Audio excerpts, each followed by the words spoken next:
കോഴിക്കോട് കല്ലാച്ചിയിൽ യുവാവിന് വെട്ടേറ്റു എന്നൊരു വാർത്ത വരുന്നു. കല്ലാച്ചി സ്വദേശി കണിയാങ്കണ്ടിയിൽ രജീഷിനാണ് വെട്ടേറ്റത്. വീട്ടിൽ അക്രമ സ്വഭാവം കാണിച്ച 17 വയസ്സുകാരനെ നിയന്ത്രിക്കാനെത്തിയപ്പോഴായിരുന്നു ആക്രമണം. ആക്രമണം നടത്തിയ 17-കാരനെ പോലീസ് ഇപ്പോൾ കസ്റ്റഡിയിൽ എടുത്തിട്ടുണ്ട്. സിനോജ് തോമസ് ഉണ്ട് കൂടുതൽ വിവരങ്ങളുമായി. Sinoj, very good morning Sinoj.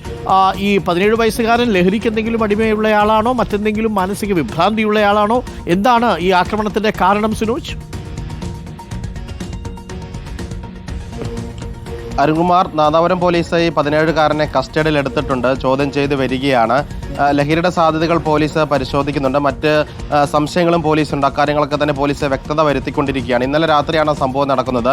വീട്ടിൽ അക്രമ സ്വഭാവം കാണിച്ചതിനെ തുടർന്നാണ് രജീഷ് ഉൾപ്പെടെയുള്ള നാട്ടുകാർ ഈ വീട്ടിലേക്ക് വരുന്നത്. ആ സമയം കൊണ്ട് ഈ 17 വയസ്സുകാരൻ വീട് വിട്ടിറങ്ങിയിരുന്നു. അങ്ങനെ ആണ് ഈ 17-കാരനെ നാട്ടുകാർ കണ്ടെത്തുന്നത്. ആ സമയത്താണ് 17-കാരൻ കയ്യിൽ കരുതി വാക്കത്തി ഉപയോഗിച്ച് രജീഷിന്റെ തലയ്ക്ക് വെട്ടുകയായിരുന്നു. തലയ്ക്കാണ് ഗുരുതരമായി പരിക്ക് പറ്റിയിരിക്കുന്നത്. രജീഷിന് ഉടൻ തന്നെ കണ്ണൂരിലുള്ള ബേബി മെമ്മോറിയൽ ആശുപത്രിയിൽ പ്രവേശിപ്പിച്ചു. അവിടെയാണ് നിലവിൽ ചികിത്സയിലുള്ളത്. നാദാപുരം പോലീസ് 17 വയസ്സുകാരനെതിരെ വധശ്രമത്തിനാണ് കേസെടുത്തിരിക്കുന്നത്. പോലീസ് വിവരങ്ങൾ ശേഖരിച്ചു വരികയാണ്. എന്തുകൊണ്ടാണ് ഇങ്ങനെ അക്രമ സ്വഭാവം കാണിച്ചതെന്ന് പോലീസ് കണ്ടെത്താനുള്ള ശ്രമത്തിലാണ് അരുൺകുമാർ. ഓക്കെ, എന്തായാലും അന്വേഷണം നടക്കുകയാണ്. കല്ലാച്ചിയിലാണ് ഈ സംഭവം നടന്നത്. 17 വയസ്സുകാരനാണ്. നമുക്ക് എന്തെങ്കിലും നിഗമനങ്ങളിലേക്ക് എത്താൻ കഴിയില്ല.